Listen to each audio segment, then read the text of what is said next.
Supreme court ఈ రోజు గనక ఈ పార్టీ మారిన ఎమ్మెల్యేలు ఎవరైతే ఉన్నారో బీఆర్ఎస్ నుంచి కాంగ్రెస్ పార్టీలోకి మారిన ఎమ్మెల్యేలపై కీలక నిర్ణయం తీసుకొని ఒక తీర్పును అయితే వెలువరించింది. ఇక 3 నెలల సమయం ఇచ్చింది స్పీకర్ కి ఏదైనా నిర్ణయం తీసుకోవాలని. ఇప్పుడు స్పీకర్ ముందు ఆప్షన్స్ ఏమంటారు? తెలంగాణలోని బీఆర్ఎస్ ఎమ్మెల్యేలు వీళ్ళు 10 మంది పార్టీ మారారు. మారిన తర్వాత పోయిన 2024 మార్చిలో వీళ్ళు స్పీకర్ కి అప్రోచ్ అయ్యారు. ఇది బీఆర్ఎస్ పార్టీ స్పీకర్ కి అప్రోచ్ అయితే స్పీకర్ ఏం ఉలుకు పలుకు లేకుండా కూర్చోవడంతో రాష్ట్ర హైకోర్టుకి వెళ్ళారు. సింగిల్ బెంచ్ ఏమన్నదంటే, మీరు దయచేసి మీరు 3 నెలల లోపల ఏదైనా నిర్ణయం తీసుకోండి, అనవసరంగా స్పీకర్ విధులు మేము జోక్యం చేసుకోము, తీసుకోండి. తర్వాత 3 నెలలు అయిపోయిన తర్వాత మళ్ళీ కోర్టుకి వెళ్ళారు. వెళితే అక్కడ ఏం జరిగింది, అప్పుడు డివిజన్ బెంచ్కి వెళ్ళారు. వాళ్ళు ఏమన్నారంటే, ఇప్పటికే సింగిల్ బెంచ్ ఇచ్చిన తీర్పుని పాటించలేదు, ఇప్పటికైనా 4 వారాలు నిర్ణయం తీసుకోండి, లేకపోతే బాగుండదు, మేమే నిర్ణయం తీసుకుంటామని డివిజన్ బెంచ్ ప్రకటించింది. సింగిల్ బెంచ్ కన్నా డివిజన్ బెంచ్ కొంచెం విజ్ఞత ప్రవర్తించింది అనుకుంటే, ఈ దీని మీద పైన మళ్ళీ సుప్రీంకోర్టుకి వెళ్తే, సుప్రీంకోర్టులో ఇప్పుడు ధర్మంజయ్ ధర్మరాజు అంటే దుడ్డే భార్య నాదని న్యాయం చెప్పంటే, ఇప్పుడు సుప్రీంకోర్టు ఆ పని చేసింది. అంటే దాదాపు సంవత్సరంగా 8 నెలల నుంచి కేసు నడుస్తున్నాయి. 9 సార్లు విచారణ చేశారు, 9 సార్లు ట్రయల్ నిర్వహించారు, అన్ని రకాల వాదనలు విన్నారు.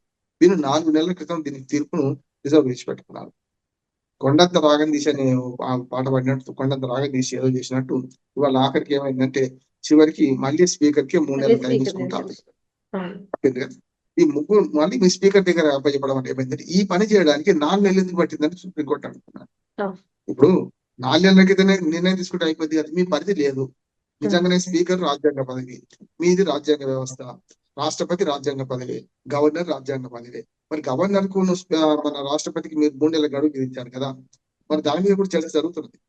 అటువంటి అప్పుడు ఈ స్పీకర్ కు ఈ ముచ్చడి చెప్పడానికి, ఈ మాట చెప్పడానికి 4 నెలల టైం మీరే తీసుకుంటే, మరి స్పీకర్ ను 3 నెలలకు చెప్పమనే అర్హత మీకెక్కడిది?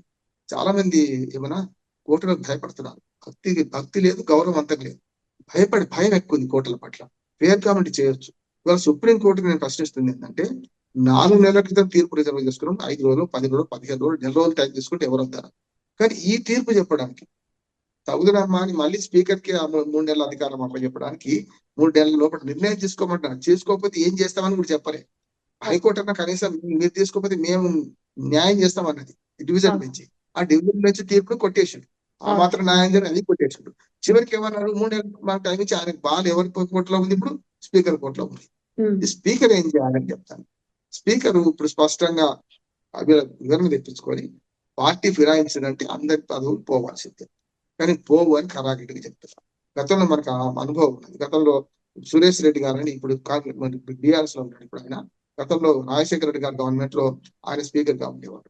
అప్పటి ఉద్యమ సమయంలో అప్పుడు టీఆర్ఎస్ పార్టీ ఎమ్మెల్యేలను కాంగ్రెస్ పార్టీ చేర్చుకుంటే దాని మీద అప్పుడు కూడా కేసు పడితే పూర్తిగా 4.5 ఏళ్ళు అశ్రద్ధ చేసి 4.5 ఏళ్ల తర్వాత 1 నెల 2 నెలలకు పదవి కాలం ఉండగా మిమ్మల్ని సస్పెండ్ చేస్తే అవసరం పోతారు, ఇప్పటికైనా మీరు రాజీనామా చేయండి అని చెప్పి ఒక 4 నెలల ఎలక్షన్స్ ముందరగా వాళ్ళంతా రాజీనామా చేయించారు ఫిరాయింపుదారు ఎమ్మెల్యేలు.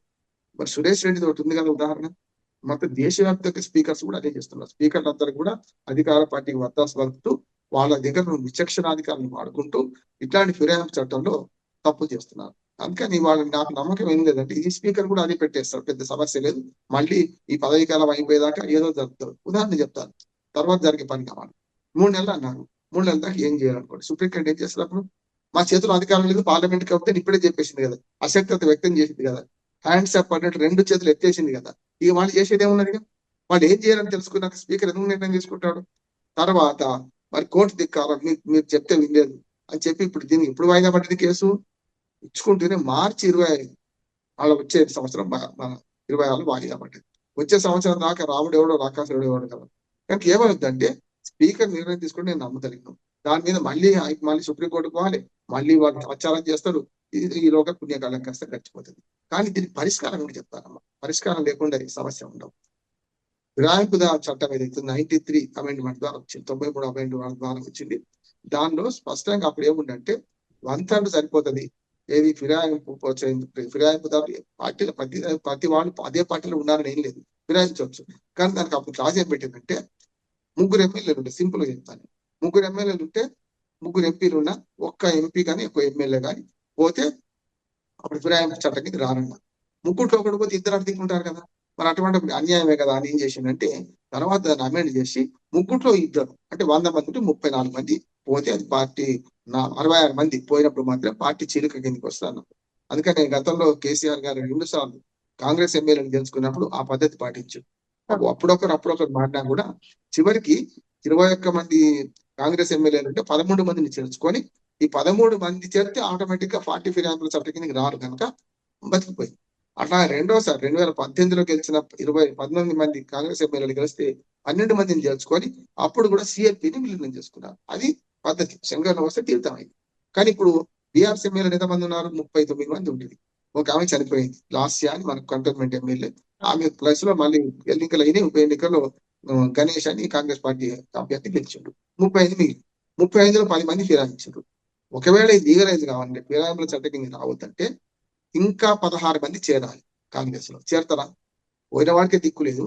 ఇప్పుడు మళ్ళీ వీళ్ళు పోతే ఏమన్నా వాళ్ళ అమ్మని వీళ్ళు అనుకుంటున్నారు కదా. అంటే ఒకవేళ నిజంగా చేస్తే ఇప్పుడు సుప్రీంకోర్టు ఇచ్చిన తీర్పు ఏదైతుందో స్పీకర్ కనుక 3 నెలల టైం దొరికింది కదా, ఈ 3 నెలలలో కాంగ్రెస్ పార్టీ కొంత అడ్వాంటేజ్ తీసుకొని 10 కోట్లు 50 కోట్లు 30 కోట్లు 100 కోట్లు ఇచ్చి వీళ్ళు 16 మంది ఎమ్మెల్యేలను కొనుగోలు చేసి 16 ప్లస్ ఇప్పుడు బాగా 10 26 మంది నింపుకుంటే అప్పుడు దక్కుతుంది. సుప్రీంకోర్టు వేటు పడకుండా ఉంటుంది, స్పీకర్ వేటు పడకుండా ఉంటుంది. కానీ ఈ పరిస్థితులలో పోయిన వాళ్లకు ఏ పదవి లేదు. పోయిన వాళ్ళే అక్కడ ఏడుస్తున్నారు. అసలు వాళ్ళే మంత్రి పదవుల కోసం కొట్లాడుతున్నారు. అన్ని పదవులు అయిపోయి 2 మంత్రి పదవులు ఉన్నాయి. ఈ 2 మంత్రి పదవుల కోసం 30 మంది పోరు కదా. కనుక బీఆర్ఎస్ నుంచి అటు పోయే వాళ్ళ సంఖ్య తక్కువ. అక్కడ పోయిన వాళ్ళే మళ్ళీ వెనుకొద్దామని చూస్తున్న సందర్భం చూస్తున్నాం మనం. ఎందుకంటే మేము ఇంకా బీఆర్ఎస్ ఎమ్మెల్యేలే అంటున్నారు కదా. ఇటువంటి పరిస్థితులలో ఇవాళ ఒక పరిష్కారం చెప్తే ఏంటంటే ఈ సిస్టమ్ మార్చాలి. ఫిరాయింపుల చట్టంలో మార్పు తీసుకురావాలి. సమూలమైన మార్పు పార్లమెంట్ ద్వారానే జరగాలి. పార్లమెంట్ ఏం చేయాలంటే పార్టీ మారగానే పదవి పోవాలి ఆటోమేటిక్ గా. ఏ ఫిర్యాదు అవసరం లేదు. రుజువు ఉంటే చాలు ఎన్నికల కమిషన్ కి అప్పచెప్పాలి. అప్పుడు ఎప్పుడు స్పీకర్ కి అప్పచెప్పొద్దు. ఎన్నికల కమిషన్ కి డైరెక్ట్ గా అధికారం ఇచ్చి వాళ్ళు పార్టీ మారిన ఫిర్యాదు రాగానే పార్టీ నుంచి వాళ్ళు సస్పెండ్ చేయాలి. చేయగానే ఆటోమేటిక్ గా పదవి ఇవ్వాలి. పదవి పోతుందనే భయం ఉంటే ఎవరు పార్టీ మారరు. ఒకటి. రెండోది ఏంటంటే ఇప్పుడు ఉన్న స్పీకర్ కున్న అధికారం ఎవరికి అప్పచెప్పాలి? ఎన్నికల కమిషన్ కి అప్పచెప్పాలి. అప్పుడు ఎన్నికల కమిషన్ కు శశబిషం ఉండదు. స్పీకర్ కున్నంత ఇప్పుడు మీరు అంటున్నట్టుగా ఈ పార్టీ మారొచ్చు. గతంలోనూ మారారు, మారడంలో తప్పేం లేదు, మారుతూనే ఉంటారు. కానీ ప్రజల నమ్మకాన్ని కూడా కోల్పోతున్నారు అని చెప్పుకోవచ్చు కదా సార్. ఎందుకంటే వాళ్ళ ఉనికిని కాపాడుకోవడం కోసము అధికారంలో ఉన్న పార్టీకి షిఫ్ట్ అయిపోతారు. మళ్ళీ ఆ పార్టీ అనధికారానికి వచ్చి ఈ పార్టీ అధికారం కలిస్తే మళ్ళీ ఇందులోకి షిఫ్ట్ అవుతారు. అప్పుడు ప్రజలకి ఎలా నమ్మకం ఉంటుంది? వాళ్ళ ఆస్తులని వాళ్ళ ఉనికిని కాపాడుకోవడం కోసం వీళ్ళు పార్టీ పదవులు మారుతున్నారు అనే వ్యతిరేకత వస్తుంది. అనే కోణంలో ప్రజలు ఆలోచించడం, తిరగబడడం కూడా చేస్తూ ఉంటారు. ఖచ్చితంగా. అందుకని చూడండి ఒకసారి ఇదే దానం రాకింద మన మారేడు కదా, మారడంతో పాటు కాంగ్రెస్ ఎంపీగా పోటీ చేసాడు. బీఆర్ఎస్ ఎమ్మెల్యేగా గెలిచిప్పుడు కాంగ్రెస్ ఎంపీగా పోటీ చేసాడు కదా. మరి ఇది అనైతికం కదా. కానీ గతంలో పాపం ఆయన కూడా ఒకసారి గతంలో 2004 కన్నా ముందు అప్పుడు ప్రతిపక్షం చాలా వీక్ గా ఉంది కాంగ్రెస్ పార్టీ. ఇది గెలవదు అనుకో టీడీపీలు చేరింది. దాని 2004 సంగతి చెప్తున్నా. 2004లో రాజశేఖర రెడ్డి గారు గెలిచిండు. కాంగ్రెస్ పార్టీ 10 ఏళ్ల తర్వాత అధికారంలోకి వచ్చింది. 94 నుంచి 2004 దాకా అధికారానికి దూరంగా ఉన్న కాంగ్రెస్ పార్టీ వచ్చింది. అప్పుడు పాపం దానం నాగేంద్ర అన్నగీత మొదటి నుంచి కాంగ్రెస్ కదా, అనవసరంగా టీడీపీలో గెలిచిండు ఆయన ఖైరతాబాద్ ఎమ్మెల్యేగా. గెలిచి అని చెప్పి నైతిక బాధ్యత వహించి నేను ఇందులో ఉండను అని రాజీనామా చేసి మళ్ళీ పోటీ చేసిండు. ప్రజలు ఎంత తినిపించాడు? ఓడగొట్టిండు. నైతికత వహిస్తే ఓడిపోయింది కదా. అంటే దుర్మార్గం చేస్తే ప్రజలు ఆదరిస్తున్నారంటే అర్థమవుతుంది కదా దీన్ని బట్టి. కనుక నైతికత సమస్య లేదు ఇక్కడ. నేను ఏమంటున్నాను, చట్టం ముందు అందరూ సమానం ఉన్నప్పుడు చట్ట ప్రకారం కొన్ని పద్ధతులు అవలంబిస్తే ఎప్పుడు కూడా నైతికత ఇవన్నీ ఇప్పుడు ఈ రాజకీయాలు చల్లని. ఒకనాడు ఉంటే ఒక పార్టీలో ఉన్నవాడు జీవితాంతం అదే పార్టీలో ఉండి ఇప్పటికి కూడా ఉన్నారు. ఇప్పుడు హనుమంతరావు గారు ఉన్నారు, కాంగ్రెస్ పార్టీని దాటిపోలే కదా. చాలా మంది ఉదాహరణ చెప్పిన 200 మంది కదా.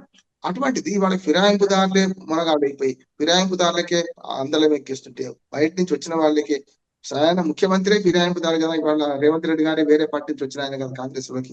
కానీ సరే ఆయన స్వయం కృషి, ఆయన గట్టి ధైర్యం వల్ల ఇవాళ కాంగ్రెస్ పార్టీకి పెద్ద దిక్కైండు. వాళ్ళ కాంగ్రెస్ పార్టీలో ముఖ్యమంత్రి. కానీ అట్లా ఎంతమంది అవుతారు? కనుక ఇక్కడ చేయాల్సింది ఏంటంటే చట్టంలో మార్పు తీసారు. ఫిరాయింపుల చట్టంలో ఇప్పుడున్న స్పీకర్ కున్న విచక్షణాధికారం తీసేసి ఒక మాట చెప్తాను, ఉదాహరణ కూడా చెప్తాను. మొన్న రాహుల్ గాంధీ పదవి పోయింది చూసింది కదా మీరు. రాహుల్ గాంధీకి 2 ఏళ్లకు పైగా శిక్ష పడితే ఆటోమేటిక్ గా ఆయన అనర్హుడు అయిన ఎంపీ పదవి పోయింది. ఎందుకు పోయింది? సుప్రీంకోర్టు గతంలో అన్నది ఏంటంటే 2 ఏళ్ల కంటే పైన శిక్ష పడ్డ వాళ్ళు ఆటోమేటిక్ గా పార్లమెంట్ మెంబర్ కావచ్చు, ఎమ్మెల్యే కావచ్చు, ఎమ్మెల్సీ కావచ్చు, రాజ్యసభ మెంబర్ కావచ్చు, పదవి పోవాలని అంటే చట్టం చేసింది గవర్నమెంట్. అప్పుడు పార్లమెంట్ చట్టం చేసింది. అందుకని గతంలో జయలలిత, లాలూ ప్రసాద్ యాదవ్ వీళ్ళందరూ కూడా అటు జైలుకి పోయిన వీళ్ళ పదవి ఉన్నాయి. ముఖ్యమంత్రులు చేసిండు 10 ఏళ్ళు 20 ఏళ్ళు చేసిండు. అది జరగకుండా ఉండాలంటే ఏం చేసిండు? చట్టం మార్చి 2 ఏళ్ల కంటే శిక్ష ఎక్కువ పడితే ఆటోమేటిక్ గా పదవి పోవాలన్నారు. పోయింది. కానీ ఆయన అప్పీలు పోతే మళ్ళీ పదవి వచ్చింది. అంతకుముందు వయనాడు ఎంపీ ఉంటే అప్పుడు 2000 మొన్నటి 24 కానీ ఎన్నికలకు ముందు ఒక చట్టం పకడ్బందీగా ఉంటే రాహుల్ గాంధీ పదవి ఎట్లా పోయింది? లక్షద్వీప్ లో ఒక ఎంపీ పదవి కూడా అట్లాగే పోయింది. ఆయన కూడా అప్పీల్కి వెళ్తే మళ్ళీ వచ్చింది. నేనేమంటున్నానంటే ఈ ఫిరాయింపు నిరోధక చట్టంలో మంచి మార్పు ఏమైనా తీసుకురావాల్సుకుంటే ఏం చేయాలంటే పార్టీ ఫిరాయించగానే ఒక్కడు పోయినా, ఇద్దరు పోయినా, ముగ్గురు పోయినా ఈ లీగల్ ఏం లేదు, ఎంతమంది పోయినా సరే వాళ్ళ పదవులు పోతాయి అనే భయం ఉంటే వాడు ప్రజలకు భయపడిన తర్వాత కానీ చట్టానికి భయపడతారు కదా. ఇప్పుడు నయమున పాలుందావరు భయమున విషంబునైన భక్షింతురుగా అన్నారు. నయంతో చెప్తే లాభం లేదు, భయంతోనే ఉంటుంది. కనుక చట్టపరంగా మేము పార్టీ ఫిరాయించగానే మా పదవి పోద్దంటే మళ్ళీ ఎన్నికల కూడా ఎందుకు, మళ్ళీ గెలుస్తామో గెలవము, ఉన్న పదవిని కాపాడుకుందామని భయంతోనైనా పార్టీ ఫిరాయించాం. పార్టీ ఫిరాయింపు పూర్తిగా అనైతికత, కానీ నైతికం అనైతికం అనేది పోయింది.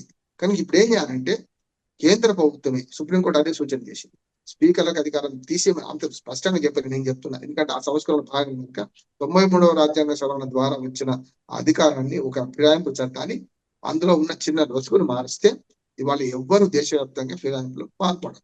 ఫిరాయింపులకు పాల్పడే పరిస్థితి పోకుండా ఉండాలంటే చట్టం మార్చాలి. నైతికత, ప్రజలు, దేవుళ్ళు ఇవన్నీ పనికిరావు. కనుక వాళ్ళు ఎవరికి భయపడతారు? చట్టం ఉందా గ్యారంటీ అందరూ భయపడతారు. చట్టాన్ని పక్కన పెంచి చేస్తే ఆటోమేటిక్ గా అవుతుంది కదా. ఫిరాయింపుల చట్టంలో సమూలమైన మార్పు కావాలి, స్పీకర్ అధికారం తీసేయాలి, అది ఎలక్షన్ కమిషన్ అప్పచెప్పాలి. అప్పుడు మాత్రమే ఈ సమస్య పరిష్కారం అవుతుంది. లేకపోతే ఇటువంటి స్పీకర్లు వస్తూనే ఉంటారు, అనర్హత రేటు వేరే వేరు, కేసులు సంవత్సరాల తరబడి నడుస్తుంటాయి. పదవీకాలం అయిపోయినాక తర్వాతనే మనకు వాళ్ళకు పదవి పోయే అవకాశం వస్తుంది. పదవి పోకుండా కూడా పదవీకాలం అయిపోయే పరిస్థితి ఉంది.